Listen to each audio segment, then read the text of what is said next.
प्रकाशन जो आप किताब लगाते हो उसमें 11.1 का जो हम 16 सवाल डाल रहे हैं, इसमें आपको जो है थीटा का मान निकालना है, यानी एंगल का मान निकालना है।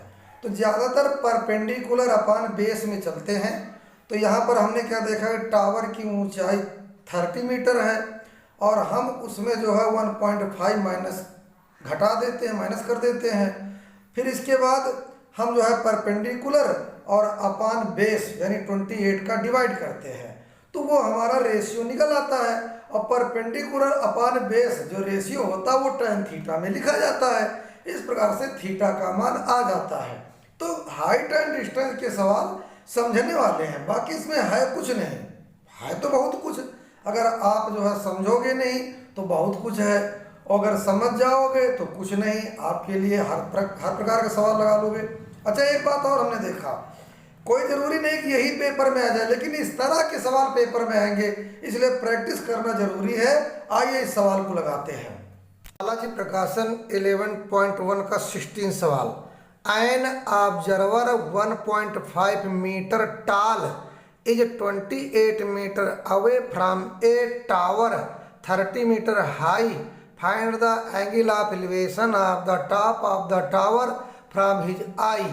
आइए बच्चों इस सवाल को लगाते हैं। यहाँ कहने का मतलब ये है कि 1.5 मीटर लंबा एक निरीक्षक, ऑब्जर्वर माने क्या होता है, निरीक्षक, ऊंची मीनार से 28 मीटर दूर खड़ा है कि नहीं, और उसकी आंख से मीनार के शीर्ष बिंदु का उन्नयन कोण कीजिए, है ना, उन्नयन कोण ज्ञात कीजिए। तो देखो एक ऑब्जर्वर है, उसकी लंबाई है 1.5 मीटर और एक टावर से 28 मीटर की दूरी पर खड़ा है और टावर की ऊंचाई है 30 मीटर। तो आपको find the angle of elevation, आपको जो एंगल बन रहा दोनों के बीच में, टावर और वो ऑब्जर्वर के बीच में, उस एंगल को निकालना है। आइए लगाते हैं। देखिए ये टावर है, this is a tower and the height of tower कितना है, 30 मीटर। हम इसकी जो है ऊंचाई है 30 मीटर, बहुत बढ़िया। और इस टावर से 28 मीटर, ये 28 मीटर इसकी दूरी पर है, 28 मीटर। यहाँ 28 मीटर की दूरी पर एक ऑब्जर्वर यानी एक निरीक्षक खड़ा है। ऐसे वो यहाँ पर खड़ा है, ऐसे ये खड़ा हुआ है और इस निरीक्षक की लंबाई है 1.5 मीटर, ये लंबा जो है खड़ा हुआ है। और ये इसको देख रहा है, ऐसे इस टावर को ऐसे देख रहा है, क्योंकि इसकी आंख तो यहाँ होगी। अब ये इस आंख से इसको देख रहा, तो कह रहा है यहाँ पर जो ये इसकी एंगल बनेगा, ये एंगल आपको निकालना है कितने डिग्री का होगा। आइए अब देखिए 1.5 मीटर इधर भी है, तो 1.5 मीटर ये भी होगा आपका, ऐसे, है ना, जितना ये है उतना इधर भी होगा, और जितना ये 28 मीटर तो ये भी 28 मीटर होगा। तो आइए इसका नाम लिख लेते हैं, इसको एक, और इसको बी लिख दीजिए, इसको सी लिख दीजिए, इसको डी लिख दीजिए, इसको ई लिख दीजिए। आइए अब इस एंगल को निकालते हैं। तो यहाँ बच्चों बी पॉइंट पर इस ऑब्जर्वर की आंख है, तो इसको हम थीटा मान लेते हैं। तो हमने लिखा let at point B the angle of elevation theta, इसको हम थीटा मान लेते हैं। अब यहाँ पर बी डी ऑब्जर्वर खड़ा है, तो यहाँ पॉइंट बी पर ऑब्जर्वर की आंख होगी, तो बी डी बराबर सी ई, ये हमारा सी ई भी 1.5 होगा। तो हमने लिखा B D equal C E equal 1.5। अब हम ए सी की वैल्यू निकालेंगे, तो ए सी, ये ए सी की वैल्यू निकालेंगे, तो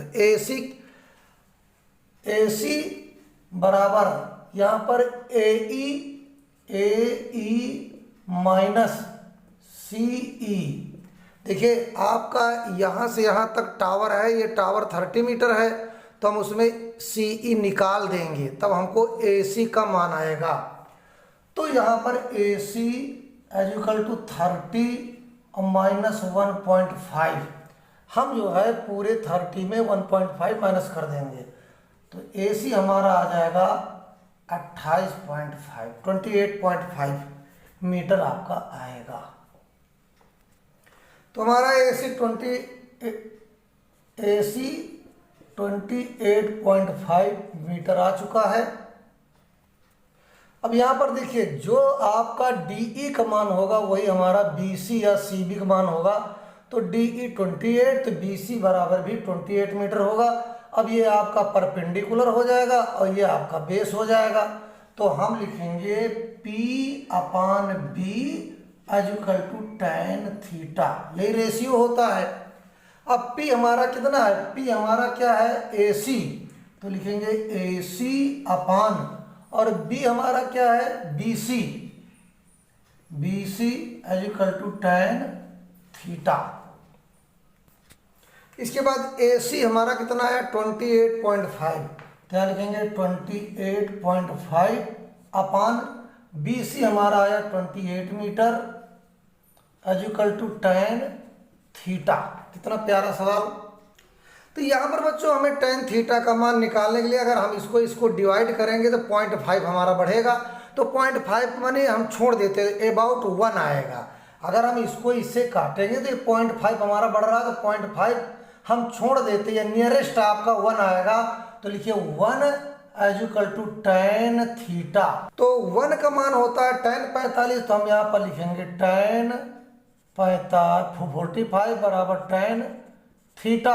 अब tan काट देते हैं तो 45 डिग्री = θ, दैट इज आंसर। तो θ = 45, यही आपका आंसर हो जाएगा, है ना। तो यहाँ पर B का वैल्यू आपका 45 डिग्री आएगा। तो हम लिखेंगे आगे, the angle of elevation of the top of the tower from his I 45 degree.